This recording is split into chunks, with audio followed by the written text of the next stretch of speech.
ইয়া রাসূলুল্লাহ, আপনাকে কেন এত ভালোবাসি তা তো ভাষায় প্রকাশ করা যাবে না। তবে যতটুকু ভালোবাসা আপনার প্রাপ্য ততটুকু তো আপনাকে ভালোবাসতে পারি না। কথায় আপনাকে যতটা ভালোবাসি, কাজে তো তেমন করে ভালোবাসতে পারি না। আপনার সুন্নতের অনুসরণ করি ঠিকই, কিন্তু ভিন্ন মতের অনুসারীদের সাথে ঝগড়া না করে থাকতে পারি না। ইবাদতটা নিয়মিত করতে পারলেও এবাদতে আপনার মতো আন্তরিকতা আনতে পারি না। বাহ্যিক বিষয়ে আপনার অনুসরণ করতে পারলেও চারিত্রিক দিক থেকে তো আপনার কাছ থেকে শিক্ষা নিতে পারি না। মুখে আপনার প্রতি সালাওয়াত পেশ করলেও কাজে কর্মে উম্মতে মুহাম্মদ হিসেবে আপনার সম্মানটা রক্ষা করতে পারি না।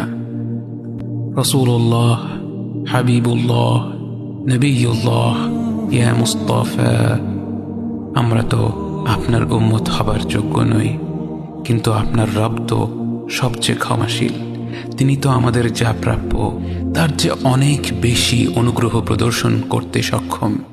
আপনি আমাদের যতটুকু ভালোবেসেছেন তিনি তো আমাদের এর চাইতেও বেশি ভালোবাসেন। আমরা আমাদের ভুল ত্রুটি সম্পর্কে যতটুকু অবগত তিনি তো তার চাইতেও বেশি অবগত।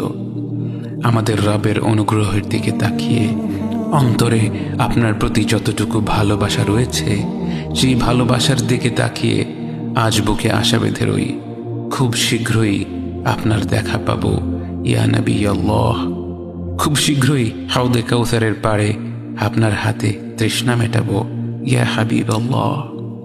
জান্নাতের নির্মল বাগানে অনন্তকালের যাত্রায় আপনার সঙ্গী হয়ে ঘুরে বেড়াবো ইয়া রাসূলুল্লাহ সাল্লাল্লাহু আলাইহি ওয়াসাল্লাম।